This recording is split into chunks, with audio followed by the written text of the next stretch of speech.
გამარჯობა, მოგესალმებით. ვიწყებთ ჩვენს მორიგ პირდაპირ ჩართვას. მე გახლავართ თამთა საამიშვილი, ფსიქოლოგი, წარმოადგენ ორგანიზაცია მაგ ჯორჯიას. ეს არის პლატფორმა მშობლის კიბრი, რომელიც როგორც სახელწოდებიდანაც ჩანს, პირველ რიგში შექმნილია მშობლებისთვის, თუმცა არა მარტო მათთვის და იმედი გვაქვს, რომ ბავშვთან დაკავშირებული ყველა სხვა პირისთვის არის საინტერესო და სასარგებლო ეს პლატფორმა. რაც შეეხება ჩვენს პირდაპირ ჩართვებს, ვინც ადევნებს თვალს იცის, რომ კვირაში დაახლოებით რამდენიმე 2-3 ჩართვა გვაქვს ხოლმე ხშირად, რომლის ფარგლებშიც ვიწვევთ სტუმრად წარმომადგენლებს, როგორც ჩვენი ორგანიზაციიდან, ასევე პარტნიორი ორგანიზაციებიდან. დღევანდელი ჩვენი სტუმარი გახლავთ თამარ თაკა-ნოზაძე, შეიძლება ასეთ იცნობთ ბევრი, ოკუპაციური თერაპევტი, რომელიც გვესაუბრება ზაფხულის დასვენების შესახებ. შეიძლება ცოტა უცნაუროს სახელმწმენელს, ხო, თითქოს დასვენება ისეთი რამე, რომ ყველამ ვიცით, ხო, რაღაც ყველაზე მარტივია, მაგრამ აი დღეს გავიგებთ, რომ არსებობს ბევრი რეკომენდაცია, რომელიც გათვალისწინებითაც შეიძლება, რომ ეს ზაფხული კიდევ უფრო სახალისო და ნაყოფიერ პერიოდად ვაქციოთ, როგორც ჩვენთვის, ასევე ჩვენი ბავშვებისთვის. სანამ დავიწყებთ თაკა ხო ამ თემას, მინდა რომ მსმენელს უთხრა, რომ ჩვენი ყველა პირდაპირ ჩართვა ითარგმნება ჟესტურ ენაზე, ამისთვის მადლობა ლეკუნა ჯაფოშულს და აქვე ვეტყვი, რომ დღევანდელი ჩემი ფუნქცია ყოფნის არის ის, რომ წავიკითხო ის კომენტარები და შეკითხვები, რომელსაც მოგწვენენ მსმენელები, ასე რომ არ მოერიდოთ. პირდაპირ აი ვიდეოს ქვემოთ კომენტარების სახით შეგიძლიათ რომ გაგვიზიაროთ თქვენი კითხვები ან თუნდაც ნებისმიერი უკავშირი, ხო? შეგვიძლია მე მგონი დავიწყოთ, იმიტომ რომ როგორც ხედავ აქ მსმენელი ნახევარში მოგვიერთდა. თაკა კიდევ ერთხელ მოგესალმები და მადლობას გიხდი ჩვენთან თანამშრომლობისთვის. მოგესალმებით. დიდი მადლობა მოწვევისთვის, ძალიან საინტერესო თემაა. გამომწვევი, ესე რომ ვთქვათ, იმიტომ რომ ყოველთვის გვაქვს ხოლმე რაღაც მოლოდინები, განსაკუთრებით ბავშვებთან ერთად დასვენების შემთხვევაში. და მოდით დღეს ვისაუბროთ, მოკლედ ეს მოლოდინები ემთხვევა თუ არა რეალობას, განსაკუთრებით როცა ბავშვებიც არიან დასასვენებლად. შემიძლია ხო რომ გავაზიარო პრეზენტაცია და მის დახმარებით ვისაუბრო.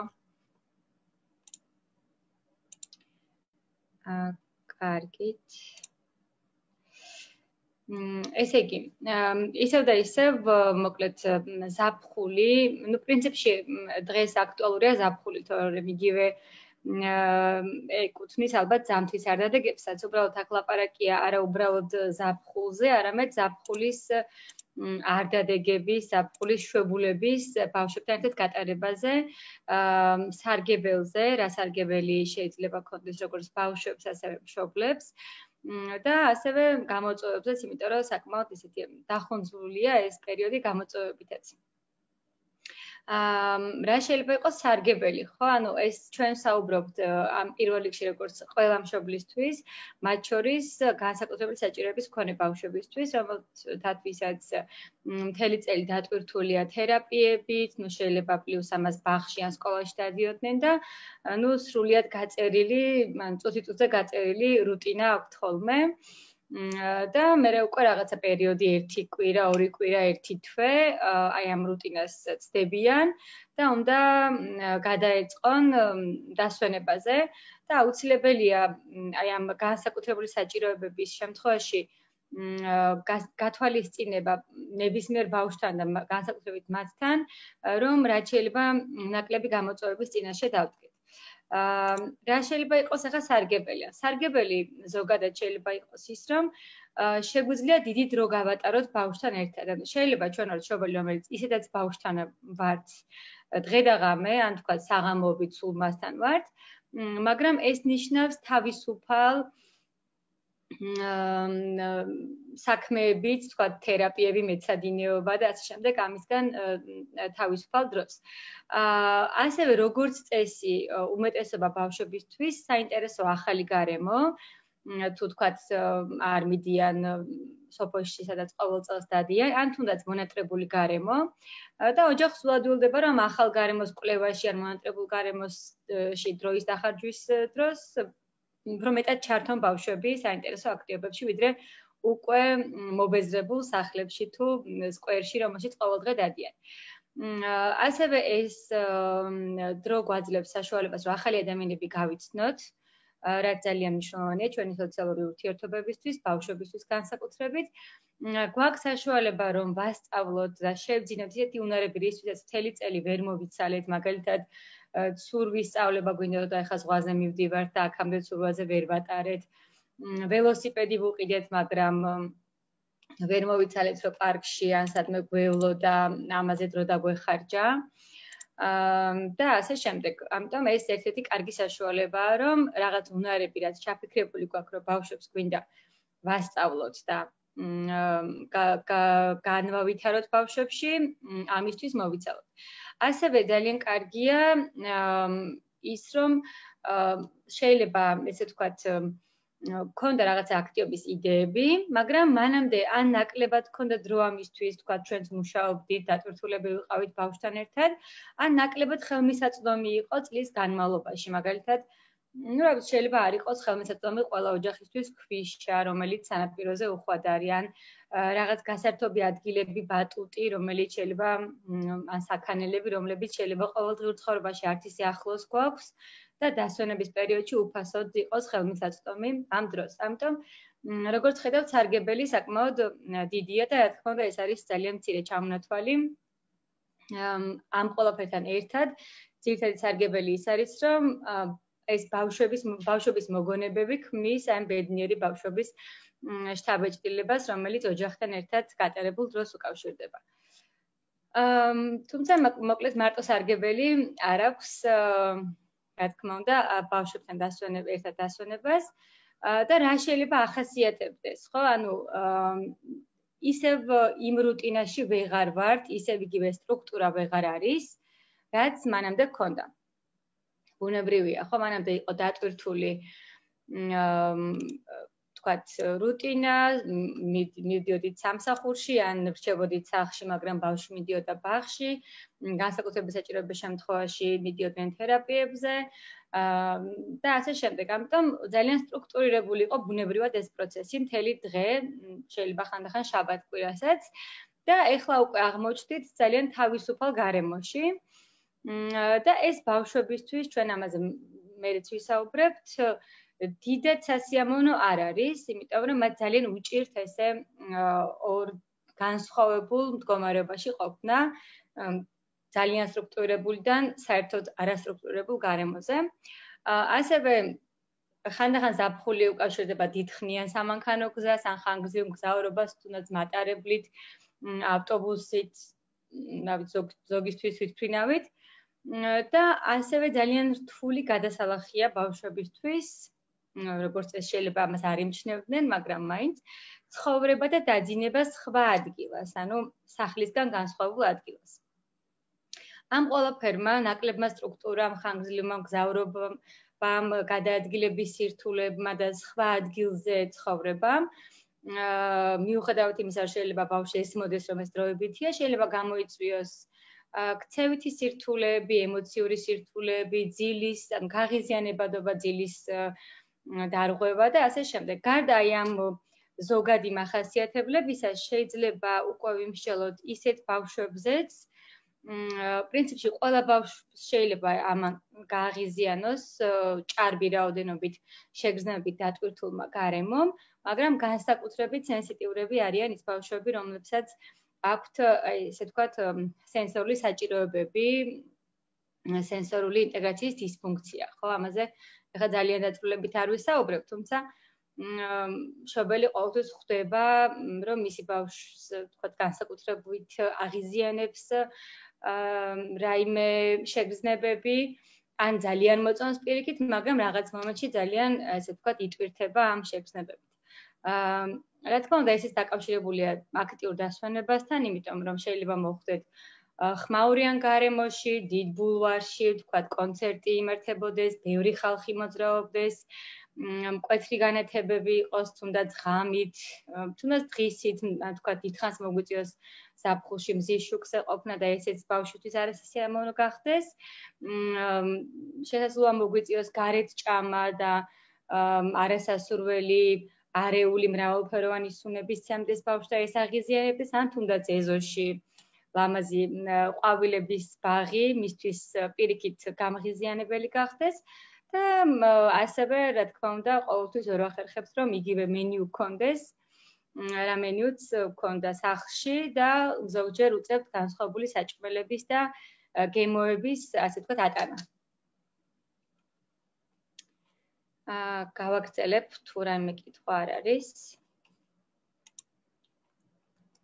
ხო, ეხლა რაც შეეხება აქტიობების ტიპს, ეხლა ეს ალბათ ნაკლებად საინტერესო იქნება, რომ დავიწყო იმის ჩამოთვლა, რა შეიძლება ზაფხულში აკეთონ ბავშვებმა და მშობლებმა, იმიტომ რომ ალბათ ეს ყველა მიცის, მაგრამ მაინც ერთი-ორი სიტყვით ვთქვათ, რომ როგორც წესი, განსაკუთრებით ქალაქში მცხოვრები ადამიანებისთვის და იმ ადამიანებისთვის, ვინც გარემოს იცვლიან ზაფხულობით და საცხოვრებელ ადგილზე არ რჩებიან, ძირითადი წასასვლელი ადგილი, როგორც წესი არის ან მთაში, სოფლად, ან მთაში, ან ზღვაზე, ხო? ეს ორი ადგილი გვაქვს, ან ორივეგან მონაცვლეობით. შესაბამისად, აქტიობების ტიპი ზაფხულის განმავლობაში არის ძირითადად ეს, რომ სოციალური თამაშები, რადგანაც გვიწევს ახლობელ ოჯახის წევრ, ბიძაშვილ ან სხვა ბავშვებთან ურთიერთობა, უცხო ბავშვებთან, მეგობრის შვილებთან მაგალითად, თუ მივდივართ ზღვაზე, ამ შემთხვევაში წყალი, სანაპირო, ქვიშის აქტიობებია ძირითადად წამყვანი. ასევე გინ ზღვაზე, გინ სოფელში, მთაში დასვენების დროს ძირითადი წამყვანი და ბავშვების საინტერესო აქტივობებია სახლსგარეთ თამაშები და კვლევარობა, ანუ ეს შეიძლება იყოს ტყეში აღმოჩენები, თუნდაც ეზოში, მაგრამ მინდორში, ტალახში ჩიჩქნიაობა და ასე შემდეგ. სათამაშო მოედანი, რომელიც შეიძლება ბევრად მასშტაბური და განსხვავებული იყოს დიდ და დასვენებისთვის განკუთვნილ ადგილებში, ვიდრე ჩვენ სახლთან გვერდით არის და ზოგადად მოგზაურობა, რომელიც გულისხმობს მანქანით გადაადგილებას და თქვათ სხვა ადგილის კვლევას. შეგვიძლია განვიხილოთ თითოეულის, ესე ვთქვათ, სარგებელი, რატომ არის ეს აქტივობები აუცილებელი ბავშვისთვის, რა შეიძლება ბავშვმა ამ დროს გააკეთოს და ისწავლოს, მაგრამ ასევე არ უნდა დაგვაუწყდეს, რომ ჩვენ როგორც მშობლების მოლოდინები, ანუ რეალობა ყოველთვის არ ემთხვევა მოლოდინებს. მაგალითად, სოციალური თამაშების დრო, ხო? სოციალური თამაშების დროს რა მოლოდინები გვაქვს, შეიძლება მივდიოდეთ მეგობრებთან ერთად, ბავშვებით და ვიფიქროთ, რომ ისინი დასხდებიან ერთად ითამაშებენ, ჩვენ ყავას დავლებთ გავერთობით ჩვენს მეგობრებთან და ნათესავებთან ერთად და მოლოდინი ნამდვილად არის ის, რომ ისინი ნამდვილად გაზრდიან სოციალურ უნარებს, რაც მე სკოლაში ან ბაღში აუცილებლად გამოადგებათ, როცა დაბრუნდებიან. იზრდება საშუალება, რომ ჩაერთონ და თანამშრომლობა ისწავლონ სხვა ბავშვებთან, თქვათ, სხვისი გათვალისწინება, მის მდგომარეობაში შესვლა, დათმობა, თხოვება, გაზიარება რაღაც ნივთების, იდეების ერთად მოფიქრება და ეს ძალიან კარგი რესურსია, მით უმეტეს თუ ბავშვს ჩვეულ გარემოში არ ყავს სხვა პატარა ბავშვი, სახლში, დედის ერთაა მაგალითად, მაგრამ არ უნდა დაგვაუწყდეს ისიც, რომ და განსაკუთრებით რომ პატარა ასაკისარი ბავშვი, რომ ამ ტიპის სოციალური თამაშების აქტივობას აუცილებლად ჭირდება ჩვენი ჩართულობა. წინასწარ დაგეგმო გარემო, როსაც შეუძლიათ, იმიტომ რომ შეიძლება დასვარონ გარემო, რაღაცა გატეხონ, დააქციონ, ამის გათვალისწინება, რა თქმა უნდა, თუ გვინდა რომ მათ მივცეთ სივრცე და დრო რომ მარტო ითამაშონ. ასევე ყოველთვის შეიძლება ბავშვებმა ვერ მოიფიქრონ რაღაც საინტერესო თამაში, მაგრამ თუ ჩვენ მოვიფიქრებთ, მე გააგრძელონ ამ თამაშის დიდხანს თამაში და საინტერესოდ განავითარონ და ასევე ხანდახან არის ხოლმე მოლოდინი იმის, რომ ჩვენ რაღაცა იდეას შევთავაზებთ ბავშვებს და მე გააგრძელებენ, მაგრამ სამწუხაროდ ესე არ ხდება და ძალიან მალევე იშლებიან ან კონფლიქტი იწყება, ამიტომ აქაც უნდა გქონდეს მოლოდინი, რომ შეიძლება ჩვენი უფროსის ხელმძღვანელობა, ფასილიტაცია დაჭირდეს ამ პროცესს, ანუ ეს არ ნიშნავს კონტროლს პროცესის, არამედ იდეის შეთავაზებას, კონფლიქტის მოგვარებაში დახმარებას და ასე შემდეგ, დროდადრო საჭიროების შემთხვევაში ჩართულობას.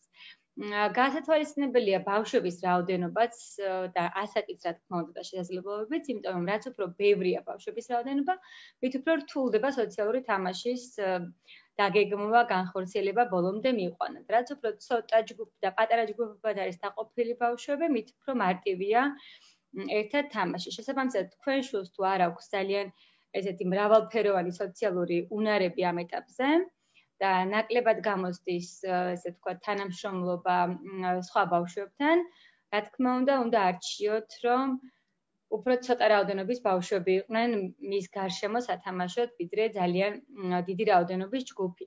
და გასათვალისწინებელია ლოკაციაც, როგორც წეგან აღვნიშნეთ, ყველანაირი კუთხით. პირველ რიგში უსაფრთხოების კუთხით, ანუ თუ ვუშვებ ბავშვებს, რომ ითამაშონ მარტო ერთად, რამდენად უსაფრთხოა ეს გარემო და მათ ვტოვებ, თქვათ აივანზე თუ ხო არ თამაშობენ, ან ხომ არ გაუტყდებათ რამე და დაიზიანებენ, ან ხო არ გადავარდებიან, ჩავარდებიან და ასე შემდეგ. ანუ პირველ რიგში უსაფრთხოებაზე ვიზრუნოთ და შემდეგ რამდენად გვაქვს მეთვალყურობის საშუალება თუ კი ჩვენი დახმარება დაჭირდებათ, ხო, რამდენად შორს ან ახლოს არიან ჩვენგან ბავშვები.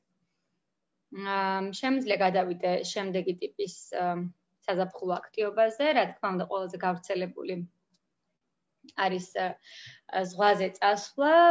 აქ ჩვენს რეალობაში არჩევენ სხვადასხვა ადგილებს, შეიძლება ეს იყოს ქვიშიანი სანაპირო, შეიძლება იყოს ქვიანი სანაპირო. პრინციპში ეს ყოველთვის ოჯახზე არ არის დამოკიდებული, მაგრამ თუ არჩევის საშუალება გვაქვს, რა თქმა უნდა, ბავშვები ან ოჯახებს წესით უნდა ერჩივნოთ ქვიშიანი სანაპირო, რადგან ნაკლებია დაზიანების შანსი, სხეულის წაქცევა და უფრო მეტი გასართობია. და ძალიან კარგი საშუალებაა ის, რომ ერთი აქტივობით და ერთ ადგილზე ყოფნით ძალიან მრავალფეროვან შეგრძნებებს იღებს ბავშვი, ხო? შეიძლება წყალს შეეხოს, ეს წყალი ცივი იყოს, თბილი იყოს, ქვიშას ეხებოდეს, დაისვაროს და ასე შემდეგ, ხო? მზის ტემპერატურაც მისთვის შეიძლება ახალი გამოცდილება იყოს და მოკლედ მრავალი შეგრძნებით არის დატვირთული ეს გარემო. ასევე შეგვიძლია რომ აი ამ გარემოში განავითარონ მოტორული უნარები და კოორდინირება, მაგალითად ცურვა ძალიან კარგად ავითარებს ამ უნარებს. და თავისუფლად ცირბილი და გადაადგილება ამ გარემოში.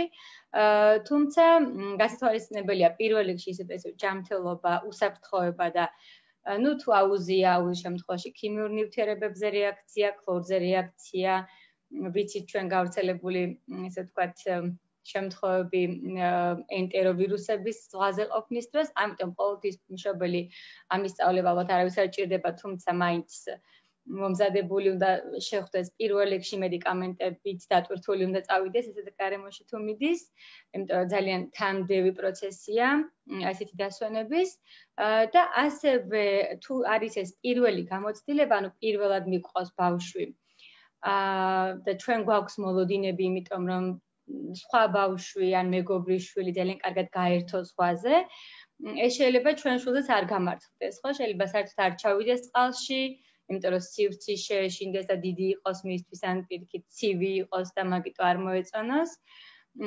შეიძლება საერთოდ არ ესიამოვნოს საცურაო კოსტიუმი და როგორც წესი ბავშვებისთვის დასაცავად ჯობია არა სტანდარტული, არამედ ეს მკლავიანი და შორტის მსგავსი კოსტიუმი, სადაც უფრო მეტი ადგილი აქვს დაცული კანზე. შეიძლება სულაც არ ესიამოვნოს ქვიშა, ან მარტივად მიიღოს დამწრობა, ისე რომ ჩვენც ვერ წარმოგვედგინა თქვა დილით თუ ასე დაეწყებოდა კანი და ასე შემდეგ. ანუ ყოველთვის არ უნდა გქონდეს ეს წარმოდგენები, რომ რაღაც ადგილზე ჩავა და ძალიან კარგად გაერთობა, ისე როგორც ყველა სხვა ბავშვი. რა თქმა უნდა, შეიძლება ესე მოხდეს, მაგრამ შეიძლება ესე არ მოხდეს. და ეს ძალიან მოქმედებს ხოლმე მშობლების განწყობაზე.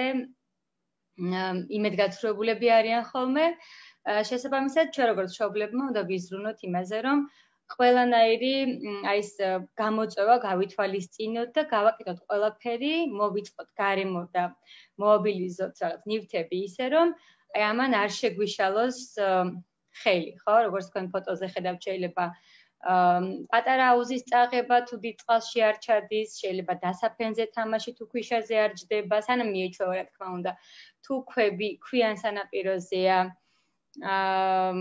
შეიძლება თქვათ მივცეთ საშუალება, რომ ფეხსაცმელი ან ჩუსტი გამოიყენოს და არიაროს ფეხში შველმა, რომ არ ეტკინოს ფეხი, აუცილებლად გამოვიყენოთ ბზის დამცავი, მიუხედავად იმისა, რომ ვფიქრობ, რომ დილა და შეიძლება არ დაიწვას.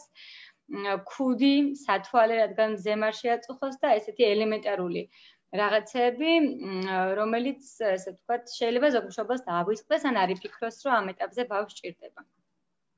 კი ბატონო, ანუ თუ თქვათ ეს დისკომფორტს განიცდის ბავშვი, ხო, აი თუ იმ ტექსტურით, ან სივრცე როგორც ახსენე, ხო? ანუ გამოსავალია, რომ რაღაცა ეტაპობრივად ნელ-ნელა მშობელმა, ასე ვთქვათ, მშობელი დაეხმაროს გადაუახლოს, ხო, ეს ეტაპობრივად და არა ის რომ ხელი ჩავიქნიოთ ამ პირიქით.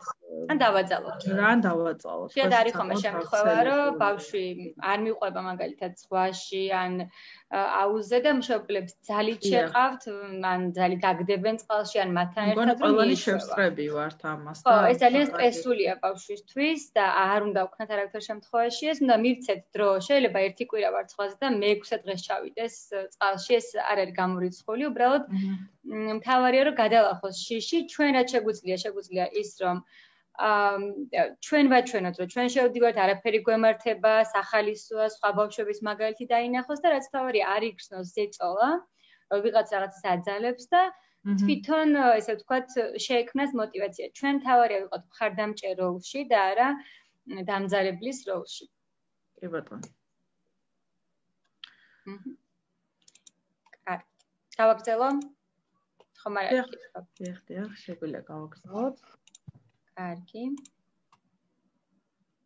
კიდევ ერთი გავრცელებული ადგილი, სადაც მშობლები შვილებთან ერთად დროის გასატარებლად მიდიან ხოლმე, არის გარე სივრცეები. ეს შეიძლება იყოს სოფელში, ან სპეციალურად ვთქვათ ტყეში წასვლა, ან ვთქვათ მდინარის პირას, ან ტბის პირას, საპიკნიკი ადგილზე და ასე შემდეგ. ყოველ შემთხვევაში აქ იგულისხმება დიდი სივრცე, განსაკუთრებით ქალაქში მცხოვრები ბავშვებისთვის, რომელთაც სულ ხელი აქვს ჩაჭიდებული მშობლისთვის, რომ მანქანამ არ გაიაროს, უშეზღუდულ ადგილზე მოძრაობენ და მოკლედ არ აქვს საშუალება, რომ ესე ლაღად გაინავარდონ ბუნებაში, ხო? ამის საშუალებას უკვე იძლევა ეს უსაფრთხო გარემო, რომ ინდორში ირბინონ, თავისუფლად გადაადგილდნენ. რა თქმა უნდა, ეს ავითარებს მოტორულ უნარებს და კუნთების და ბალანსის განვითარებასაც და რა თქმა უნდა, ეს გვაძლევს საშუალებას, რომ სხვადასხვა ტიპის კვლევა ჩავატაროთ, ხო? რაღაცა ვიჩიჩქნიაოთ, ტალახში ექსპერიმენტები ჩავატაროთ, ფოთლებისგან რაღაცა კოლაჟი შევქმნათ და ბუნებაში არსებული რესურსები, მოკლედ, გამოვიყენოთ სასარგებლოდ და საინტერესოდ.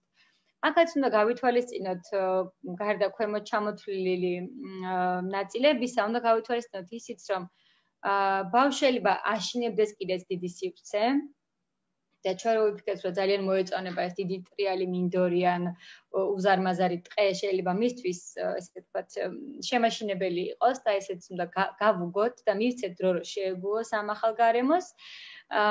ასევე შეიძლება აღიზიანებდეს დასვრა, ტალახის მოძხება, ანუ ყველა ბავშვი არ ხალისობს ამით და მივცეთ საშუალება, რომ ითამაშოს, ვთქვათ, ნიჩბით, ან არ შეახოს ხელი, ჯოხებით, მარტო მშრალ ფაქტურებთან ითამაშოს ბალახებით, როგორიც არის და ასე შემდეგ.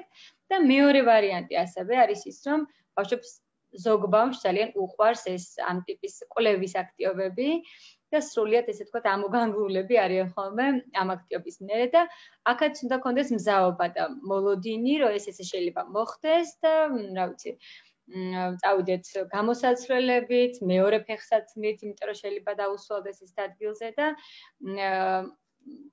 დავუშვათ ჩვენს თავში, რომ ესეთი რაღაცა შეიძლება მოხდეს. ხო? რომ არ ვიყოთ ჩვენც გაღიზიანებული, არ ვიყოთ იმედგაცრუებულები, რომ ან არ ვიყოთ მუდმივად დაშლის და აკრძალვის მდგომარეობაში, რომ იქ არ მიხვიდე, იქ არ ჩახვიდე, დაგისვალდება, დაგესრება და ასე შემდეგ. ხანდახან ბავშვებს არ მოსწონთ ხოლმე ესეთ ადგილებში ყოფნა, გარდა იმისა, რაზეც ვისაუბრეთ უკვე სივრცით აღქმაზე, დისკომფორტის გამო ეს შეიძლება იყოს არათანაბირი ზედაპირი და ვერ ხვდებოდეს, შეიძლება იგონოს, რომ ვარდება ამ ზედაპირზე ან წაიქცევა, შეიძლება არაკომფორტული ფეხსაცმელი ეცვას, თუნდაც ღია ფეხსაცმელი, რომელშიც რაღაცები ეყრება, ან პირიქით დახურული, რომელიც უჭერს და აწუხებს. შეუსაბამო ჩაცმულობა უმეტესად არის ხოლმე გადაჭარბებული ჩაცმა სიცხისგან შეწუხება, რომელიც მერე იწვევს ბავშვის გაღიზიანება, აგზნებადობას და დათხუპნა, დასრვა, რომელიც ერთის მხრივ შეიძლება უსიამოვნო იყოს ბავშვისთვის და უნდა გავითვალისწინოთ ესეც და ვიქონიოთ რამოდენიმე გამოსაცვლელი ესეთ ადგილებში წასვლისას და მეორე მხრივ შეიძლება ძალიან მოსწონდეს, მაგრამ ჩვენ ესე ვთქვათ გავუბრაზდეთ როგორც მშობლები, რომ არ გვინდათ რომ დასრულიყო. და რა თქმა უნდა, ესეთი აქტივობებით მიუხედავად იმისა, რომ შეიძლება ძალიან სასიამოვნო და საინტერესო იყოს, დღის ბოლოს იწვევს ესეთ გადაჭარბებულ ემოციებს, ბევრი სირბილი, სივრცეში გადაადგილება, მრავალფეროვანი გამოსავალი, შეგრძნებები და გამოსავალი შეიძლება იყოს, ესე ვთქვათ, ცოტა მოგვიანებით ვისაუბრებთ ამ სტრატეგიებზე, ბევრი დამამშვიდებელი აქტივობა და უბრალოდ არ უნდა გაგვიკვირდეს, რომ ამ ტიპის ასეთ დღეების შემდეგ ბავშვი იყოს ზედმეტად აგზნებული და ემოციური. კარგით. ხო. Ну, სათამაშო მოედანზეც ხა ყველაზე, ესე ვთქვათ, მეტი გამოცდილება ბავშვებს სათამაშო მოედნის აქვს, იმიტომ რომ ეს ყველგან შეიძლება რომ ამის გამოცდილება დააგროვონ. უბრალოდ ზოგიერთ ადგილზე, სადაც დასასვენებელი პუნქტია, შეიძლება ბევრად, ესე ვთქვათ, დიდი მასშტაბების იყოს, მაგალითად აკვაპარკი, ხო, ან რაღაც ძალიან დიდი მოედანი და თუ ბავშვს ეს ყველაფერი მოსწონს, რა თქმა უნდა, ძალიან ბედნიერი იქნება, ბევრ ემოციას დააგროვებს, შეიძლება შესაძლებლობა გქონდეს, რომ რიგი და ჯერის დაცვა ისწავლოს, ბავშვს დაელოდოს, დაუთმოს და ასე შემდეგ. თუმცა, აქაც შეიძლება იყოს გამოწვევები, მაგალითად შეიძლება თქვენ წარმოგიდგენთ, რომ თქვენ შვილთან ერთად აკვაპარკში წავხვალთ და დიდ მილში ჩამოსრიალდებით, მაგრამ ის საერთოდ არ გამოყვეს, შეიძლება არც კი შემოვიდეს იმ ტერიტორიაზე, იმიტომ რომ ძალიან უცხო და უცნობია მისთვის და ძალიან განსხვავდება ეს ამხელა სასრიალო იმ სასრიალოსგან, რომელიც მას კორპუსის გვერდით სათამაშო მოედანზე აქვს. ამიტომ ყოველთვის უნდა შევხედოთ იმ თვალით, რომ ეს ბავშვისთვის შეიძლება პირველი გამოცდილება იყოს, შეიძლება არ იყოს პირველი და შარშან უკვე გააკეთა, მაგრამ შეიძლება აღარ ახსოვდეს შარშანდელი, განსაკუთრებით პატარა ასაკში და ყოველთვის შევხედოთ იმ თვალით, რომ ეს არის ბავშვის ახალი, ანუ თითქოს პირველი გამოცდილება. კარგით. სანამ ზოგად სტრატეგიებზე გადავალთ, კიდევ რაიმე საზაფხულო აქტივობაზე ხო არ გაქვთ კითხვა? ან ხომ არ არის რაიმე შეკითხვა? ხო, ჩვენ მსმენელს ესეთ კითხვები ამ ეტაპზე არ აქვს, ამიტომ შეგვიძლია რომ გადავიდეთ შემდეგ სლაიდზე. კი ბატონო. კარგით, ესე იგი, როგორც ვისაუბრეთ, ანუ ეს საზაფხულო აქტივობები არ არის მშობლებისთვის უცხო, ალბათ ყველა ადამიანი იფიქრებს ამ ტიპის აქტივობებს, რა თქმა უნდა. აქ უბრალოდ საუბარია იმაზე, რომ როგორ გავხადოთ ეს ზაფხულის აქტივობები ისეთი, რომ ჩვენს მოლოდინებს ძალიან არ აცდეს. პირველ რიგში ვისაუბროთ ზოგად სტრატეგიებზე, რისი აღქმა უჭირთ ხოლმე ბავშვებს, რომელიც ჩვენ ძალიან კარგად ვიცით, ხო? პირველი რაც ძალიან უჭირთ ბავშვებს, ეს არის არსებული რუტინიდან ამოვარდნა. ჩვენ შეიძლება ვფიქრობთ, რომ ამ მთელი წელია საათობრივად იკვება, მთელი წელია ამ საათზე იღვიძებს, მთელი წელია ვთქვათ ამ საათზე იძინებს და მოდი ახლა ცოტა თავისუფალით რომ მივცეთ, ხო?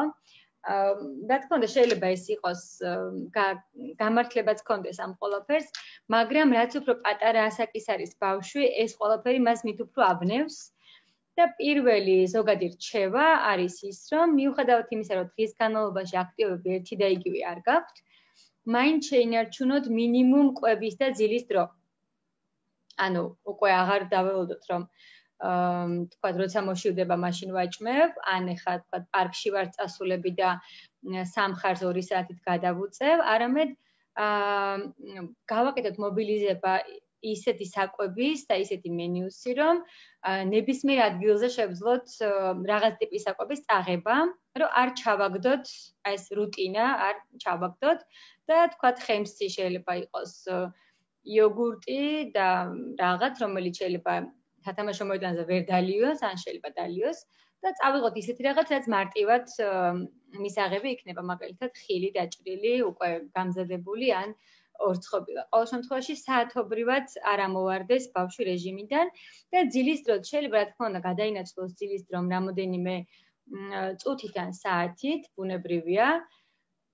მაგრამ აქაც აუცილებელია რუტინის შენარჩუნება, პირველ რიგში იმისთვის, რომ ეს ბავშვი პირიქით უფრო არევს და მეორე ის, რომ ძალიან მალე გავა დასვენების დრო და პირიქით უფრო გაგვიჭირდება მერე იმ რუტინაზე დაბრუნება, რომელშიც იყო.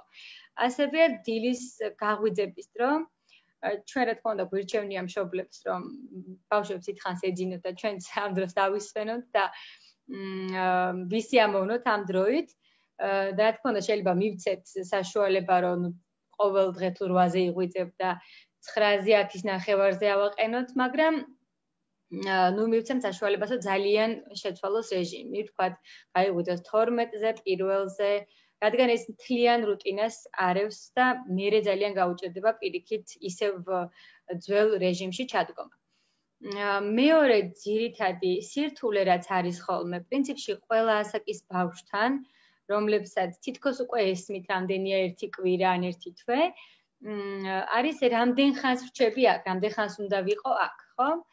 რაც უფრო პატარაა ბავშვი, მით მეტად რეკომენდებულია ვიზუალური დამატებითი მასალის გამოყენება თვალსაჩინოებისთვის.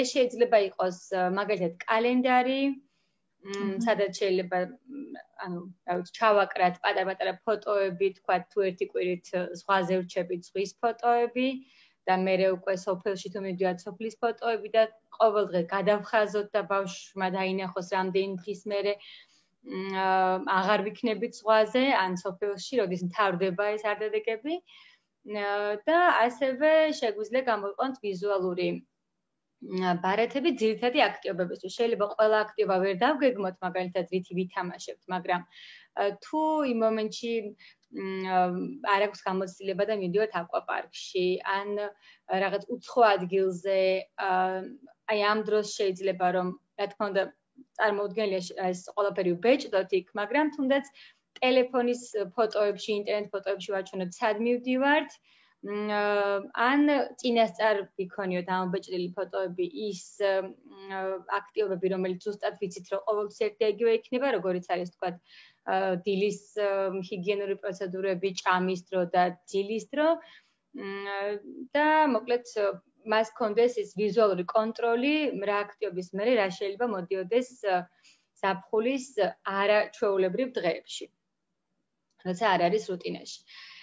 ასევე მესამე ძირითადი სირთულე მშობლებისთვის ზაფხულში არის როგორც სარგებელი იყო, რომ გვაქვს უფრო მეტი ხელმისაწვდომობა ისეთ გასართობ ადგილებზე, რომელთვისაც მანამდე ან არ გვეცალა, ან არ იყო ხელმისაწვდომი, მაგალითად ბატუტი, სათამაშო მოედანი, აუზი და ასე შემდეგ.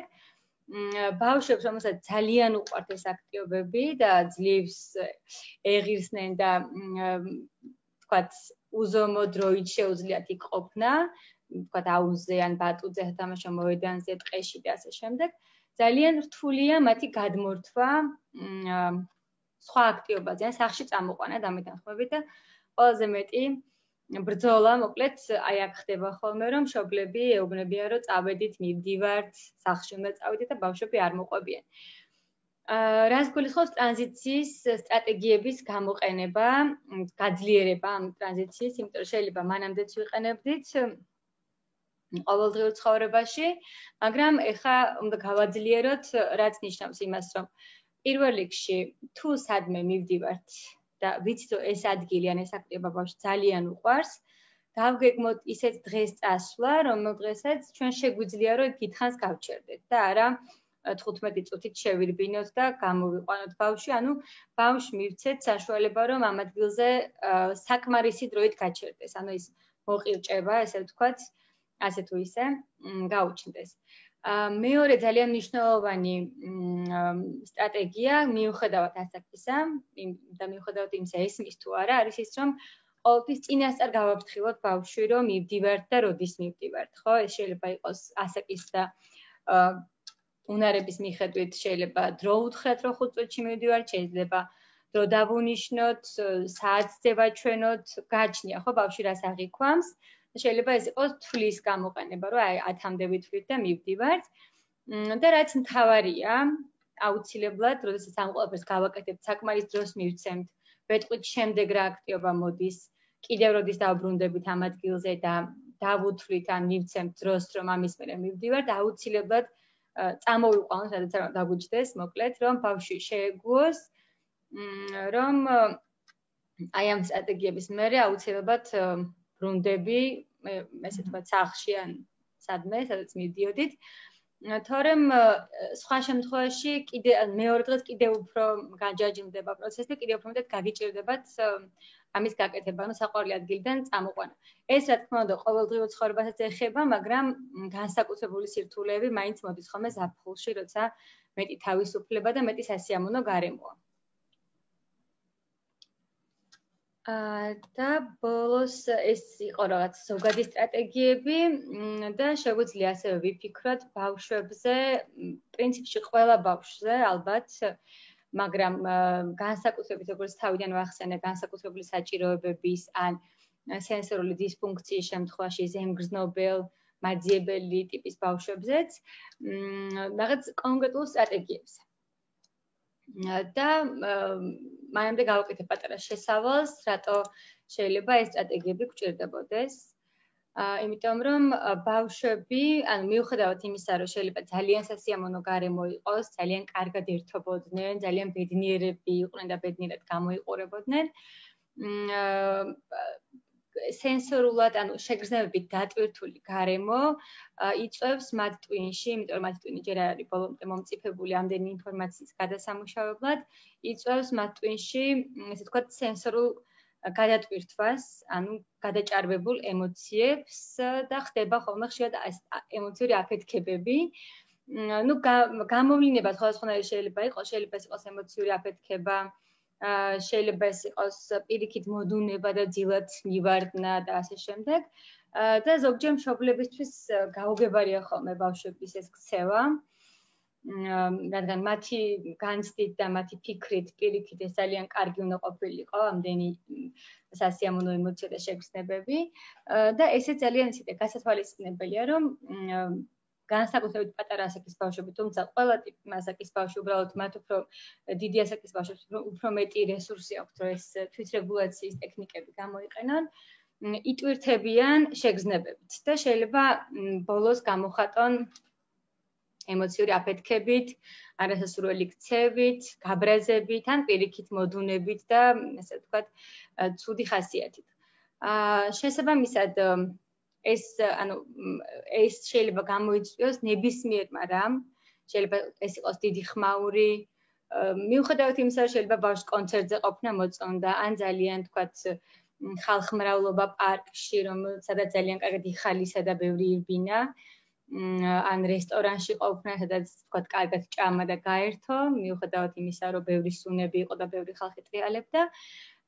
და ჩვენ ყოველთვის უნდა გქონდეს თავში ესეთი პატარა ჩანთის იდეა, ესე რომ ვთქვათ, გამამშვიდებელი ჩანთის იდეა.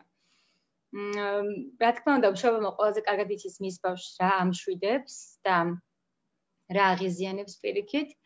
მაგრამ არის რაღაც ესეთი უნივერსალური მეთოდები, რომელიც თითქმის ყველა ბავშვთან ჭრის და გვეუბნებიან, რომ მიუხედავად იმისა, რომ დღის განმავლობაში შეიძლება მოგიწიოთ ხმაური ადგილებში ყოფნა, თქვენი დასვენების სტილიდან გამომდინარე, თქვათ ხალხმრავალ ადგილებში, ბევრი სუნით, ვიზუალით და ასე შემდეგ შეგრძნებით დატვირთულ გარემოში ყოფნა, ვეცადოთ, რომ დღის მეორე ნახევარი ან საღამო, სადაც უკვე სახლში მოვდივართ, ეს იყოს ნაკლებად დატვირთული შეგრძნებებით და გამოვიყენოთ დამატებითი სტრატეგიები, როგორც სახლში, ასევე იმ ადგილებში, სადაც შეგვიძლია. პირველ რიგში, რა თქმა უნდა, საუბარია ზოგად უსაფრთხოებაზე, იქნება ეს მანქანის სკამი გადაადგილების დროს, ეტლში, ესე ვთქვათ, ღვედით დამაგრება თუ ასე შემდეგ.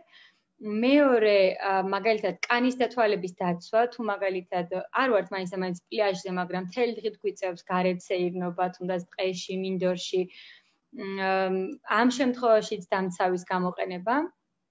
თვალების დაცვა, იმიტომ რომ ძალიან იშვიათად შეხვდებით პატარა ასაკის ბავშვებს, რომლებიც სათვალეს ატარებენ, მზის სათვალეს, რა თქმა უნდა. და ესეც უფრო მეტად უკავშირდება ხოლმე არა თვალების დაცვას, არამედ აი რაღაცა გაპრანჭვას უფრო მეტად. ხო, არა და ეს ძალიან მნიშვნელოვანია, როგორც ჩვენ გვაწუხებს ესე სათვალე გჭირდება და გვაწუხებს მზე, ასევე რენ ბავშვებიც. ასევე უკვე ნელა პოპულარული ხდება ჩვენთანაც უსიამოვნო ხმებისგან დამცავი ყურის, ესე ვთქვათ, ხმაურის დამხშობები, ყურის საცობები. ფოტოზეც ხედავთ ამ მამას და ეს ძალიან ბევრ ქვეყანაში რაღაცა ასაკის, ვთქვათ, წლამდე ასაკის ბავშვებისთვის სავალდებულოც კია ხმაურიან გარემოში, როცა მიყავთ ან რალიზე, ან კონცერტზე, ან ვთქვათ, დაბადების დღის ცენტრში და ასე შემდეგ. ამიტომ ამის გამოყენება დაგვიცავს გადაჭარბებული აქნებისგან და უსიამოვნო შეხებებისგან დაცვა. მაგალითად, თუ ვიცით, რომ იქ იქნება შეხებებით მრავალფეროვანი გარემო, მინდორი, წყალი, ვთქვათ, ბალახი, ქვიშა და ასე შემდეგ და ვიცით, რომ ეს ბავშვს აღიზიანებს, შეგვიძლია გამოვიყენოთ სპეციალურად იმ გარემოსთვის, ვთქვათ, გრძელმკლავიანი ტანსაცმელი და შარვალი. ასევე რა, ესე ვთქვათ, ამშვიდებთ ბავშვებს უცხო გარემოში, მიუხედავად იმისა, რომ შეიძლება ამ გარემოში ადრეც ნამყოფი იყოს ცოტა ხნით, ან შეიძლება ეს სრულიად ახალი გარემო იყოს. ძალიან მნიშვნელოვანია, რის საშუალებას გვექნება ნაცნობი ნივთები წავიღოთ. ეს არ ეხება მარტო სათამაშოებს. ეს შეიძლება იყოს მაგალითად თეთრეული ან ბალიში ჩემი ლოგინიდან, ან ვთქვათ, განათება ჩემი ოთახიდან, რაღაცა მას რო ვეძახით, ნაჩნიკს, ესე რომ ვთქვათ, არ ვიცი ქართულად, ლამპა. ან შეიძლება იყოს, მიუხედავად იმისა, რომ ბავშვს უკვე შეუძლია დამოუკიდებლად ნებისმიერი თეფშიდან და კოვზის ჭამა, უცხო გარემოში მისი საყვარელი თეფშის და კოვზის ან ჭიქის წაღება, რომელიც ნაცნობობის ან ახლობლობის განცდას უტოვებს და ნებისმიერი სხვა ნივთი, რომელიც მას უსაფრთხოებას შეძენს. ანუ ისე და ისე ვიმეორებ, რომ ეს არ ეხება ტანსაცმელს და სათამაშოებს მხოლოდ. დამატებითი ნივთები, რომლებიც კომფორტულად აგრძნობინებს მას თავს. სათვალეზე მზის დამცავზე ხმაურის დამხშობზე ვისაუბრეთ, შეიძლება ბავშვზე ძალიან კარგი დამამშვიდებელი ეფექტი იქონიოს საღეჭი რეზინის ღეჭვა, თუ ეს შეუძლია ბავშვს, ან პატარა ასაკის ბავშვებისთვის სასუსნაობის ყუთის შექმნას, რომელიც შეიძლება იყოს საღეჭი მასალისგან, ვთქვათ, ხილი, ჟელიბონი თუნდაც გამონაკლის შემთხვევაში და სხვა. და ასევე გვირჩევენ, რომ თუ საშუალება თამაშის ადგილზეც და თუ არა და სახლში მაინც, შემდეგ უკვე საღამოობით, ბუზრუნველყოთ ბევრი ესე ვთქვათ, ღრმა შეგრძნების აქტივობები, როგორიც არის ეს გაჭყლეტვა, დაპრესვა, ჩახუტება, რაღაცა ძიმე ნივთების ზემოდან დაწყობა, თუნდაც გახვევა რაღაც პლედში, რომელიც ამშვიდებს და ბავშვების თვითორგანიზებას უწყობს ხელს. ასევე ხედავთ ფოტოზე თავდაყირა ყოფნას, რომელიც რა თქმა უნდა ბავშვს თუ არ ეშინია. ძალიან კარგად მოქმედებს მის რეგულაციაზე და შედარებით პატარა სათამაშო სივრცეების გამოყენება. შეიძლება იყოს კარავი, პლედით გადაფარებულ ადგილში თამაში, მაგიდის ქვეშ თამაშის საშუალების მიცემა და სხვა. და ბოლო, ესე ვთქვათ, საკვანძო კითხვა. განსაკუთრებით სკოლის მოსწავლე ბავშვებისთვის და განსაკუთრებით იმ ბავშვებისთვის, ვინც თერაპიებზე დადიან და მშობლებს აქვთ მიცემული კონკრეტული დავალებები და აქტივობები, რაც უნდა აკეთებინოს ბავშვს. ძალიან დიდი დილემაა ხოლმე, რომ ვამეცადინოთ თუ არა ბავშვი ზაფხულში, ხო? ამასაც აი სკოლებიც თითქოს არათანმიმდევრულები არიან, ხო? ამასთან დაკავშირებით ვიცით, რომ ნაწილი აძლევს ამ საზაფხულო დავალებას, ნაწილი საერთოდ პრინციპულად აცხადებს, რომ არ არის არანაირად საჭიროება. და თერაპევტებიც იგივე, ზოგი დახუნძღული უშვებს რეკომენდაციების ფურცლებით და ზოგი ეუბნება, რომ დაანებოთ საერთოდ არაფერი, ხო, კი ბატონო, ეს ორი კი, ძალიან ისეთი ურთიერთ გამომრიცხავი მიდგომა და მშობელიც იბნევა ხოლმე და რა თქმა უნდა მშობელს ეშინია ამ პროგრესის დაკარგვის და ნამდვილად ყველაფერს ცდილობს, რომ ეს გააგრძელოს იგივე რეჟიმში. ამ ყველაფრის მიწოდება, რომ ბავშვმა არ განიცადოს რეგრესი და ეს ნამდვილად მართალია, იმიტომ რომ ერთ-ერთი დადებითი მხარე ზაფხულში ესე ბჭყალებში მეცადინეობას აქვს ის, რომ არ დაგვავიწყდეს რაც ვისწავლეთ და პირიქით შეიძლება რაღაცა უნარები აქეთ შევიძინო შემდეგი წლის სასკოლო ან თერაპიული მიზნებისთვის, რომელიც მე დამეხმარება, ხო? მაგრამ რა არის გასათვალისწინებელი და რა არის, ესე ვთქვათ, აი დიდი წითელი დროშა, რომ ეს არ უნდა გავდეს ჯერ, რა ვიცი, ალბათ ზოგადად არ უნდა გავდეს მეცადინეობა ბავშვის, მეცადინეობა ტანჯვას, მაგრამ აქ მაინც ზაფხულში მაინც არ უნდა გავდეს ეს დავალებების შესრულებას, რომელიც უსიამოვნოა და ესეთი ჯადოსნური სტრატეგია, რომელიც ძალიან რთული განსახორციელებელია პრაქტიკაში, არის ის, რომ იყოს მეცადინეობა სახალისო და დამაჯილდოებელი. ხა რას გულისხმობს ეს ყველაფერი მოკლედ რომ ავხსნათ. პატარა ასაკიდან რომ დავიწყოთ, ხო? ბავშვს თუ სიტყვაზე ვამბობ, ალბათ ბუნებრივადაც ესე უნდა ხდებოდეს ცხოვრებაშიც, რომ ბუნებრივ გარემოში ვასწავლო ხილზე, ბოსტნეულზე და ასე შემდეგ, ფერები, რაოდენობა, დათვლა და ასე შემდეგ. თუმცა თუ არის იმის შემთხვევა, რომ ამას ბავშვი სწავლობს წიგნებით, ბარათებით და ასე შემდეგ, მშობელი უნდა მოერიდოს იგივე მასალის გამოყენება ზაფხულში, მაგრამ ეს არ ნიშნავს, რომ საერთოდ არაფერი არ უნდა გააკეთოს ამ კუთხით, ხო? შეიძლება ჩვენ მოვაგროვოთ დიდი ქვები და პატარა ქვები პლაჟზე, ვთქვათ, ავავსოთ ყვითელი ვედრო, რაღაც ლურჯი ნიჩბით, ხო? კითხოთ რა ფერის M&M-ი უნდა, როცა ტკბილეულს გთხოვს და ასე შემდეგ. ანუ ნებისმიერი სასწავლო მიზანი, რომელიც წლის განმავლობაში ჰქონდა მშობელს, გინ თვითონ, გინ თერაპევტებისგან მიცემული, გამოვიყენოთ რუტინულად, ჩვეულებრივ ცხოვრებისეულ სიტუაციებში, რომელი ფერის მაისური უნდა ჩაიცვას, რა ფერის წვენი უნდა რომ იყიდოს მაღაზიაში და ასე შემდეგ და თამაშის დროს, რომ მაგალითად 10 კენჭი მოვაგროვოთ, რა ვიცი, თვლა, რაოდენობა, ზომა და ნებისმიერი სხვა აქტივობა. რაც შეეხება უფრო დიდი ასაკის, მოზრდილი ასაკის ბავშვებთან, ასევე მნიშვნელოვანია თამაშის სტილის შენარჩუნება. ისევ და ისევ ვიმეორებ, რომ ეს შეიძლება სხვა დროსაც გამოვიყენოთ, მაგრამ შეიძლება ამდენი რესურსი და ძალისხმევა წლის განმავლობაში არ გქონდეს და მხოლოდ წიგნებზე იყოს ორიენტირებული ოჯახიც და მასწავლებელიც, მაგრამ ზაფხულში გადასარევიდროა მაგალითად დამინულ ორთქლით, ესე ვთქვათ, დაორთქლილ მინაზე წერა, ანუ იქ გავარჯიშება წერის უნარების. ან მაგალითად ქაფით მოსვრილ ლანგარზე თითებით წერა, ან სახატავი, ესე ვთქვათ, ხელის საღებავების გამოყენებით.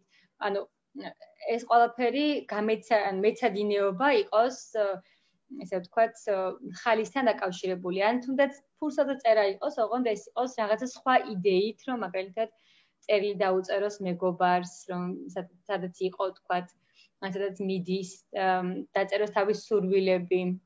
კი ბატონო, ან საყვარელ ფეხბურთელზე, ხო, მაგალითად. ხო, აი რაღაცა ისეთი სახალისო არასამეცადინეო. ჩვენი მიზანი ხო ისე, რომ წერაში გავარჯიშდეს და არა მაინც და მაინც რაღაც ისწავლოს, ხო?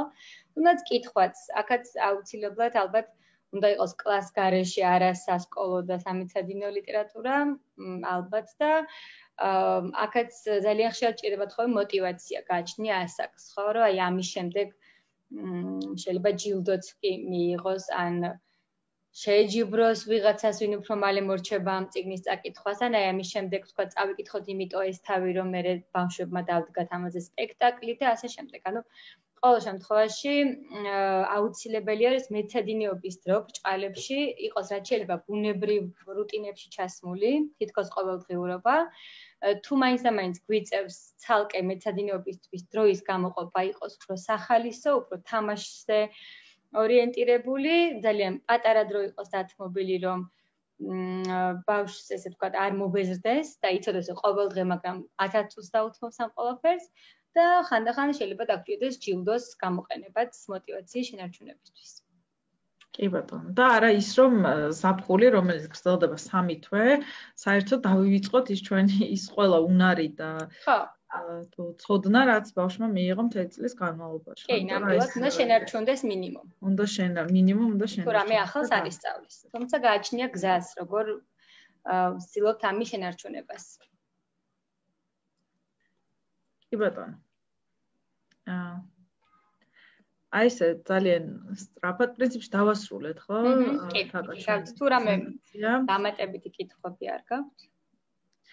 ხო, აი ესე ძალიან სწრაფად გაირბინა ამ 50 წუთმა პრაქტიკულად დასასრულს მიუახლოვდა ჩვენი ჩართვა. ესეთი ჩვენ მსმენელს ამ ეტაპზე კითხვები არ აქვს. მე მართლა ძალიან დიდი იმედი მაქვს, რომ ბევრი ადამიანი ნახავს აი ამ პირდაპირ ჩანაწერს და როგორც შესავალ ნაწილში აღნიშნე, თითქოს ახლა ძალიან მარტივია და დასვენებას რა უნდა, მაგრამ აი ეს პრაქტიკული რჩევები რეალურად მშობლების აბსოლუტურ უმრავლესობას გამოადგება და ასევე საინტერესო იქნება თვითონაც თუ გაგვიზიარებენ, ხო? ანუ თავიანთ გამოცდილებებს ზოგჯერ ჩვენი ყველა პირდაპირ ჩართვა იწერება, ამიტომ მოგვიანებით შეიძლება რომ ნახონ და ვინც ნახავს, იცოდეთ რომ გაინტერესებს თქვენი გამოცდილების მოსმენას და ასევე შეიძლება გქონდეთ ესეთი პრაქტიკული რჩევები, ხო? იმიტომ რომ მშობლები ძალიან ხშირად თვითონ აგნებენ ხოლმე აი ამ რაღაცა გამოსავალს, ხო? ნამდვილად.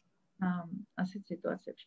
მოკლედ, დიდი მადლობა თამარ, თაკა, ანუ მადლობა თანამშრომლობისთვის და ჩვენ მსმენელს უსურვებ მართლაც მხიარულად და ნაყოფიერად გაეტარებინოს ეს ზაფხული ბავშვებთან ერთად. ამით ჩვენ დღეს გვიმშვიდობებით. ნახვამდის. მადლობა.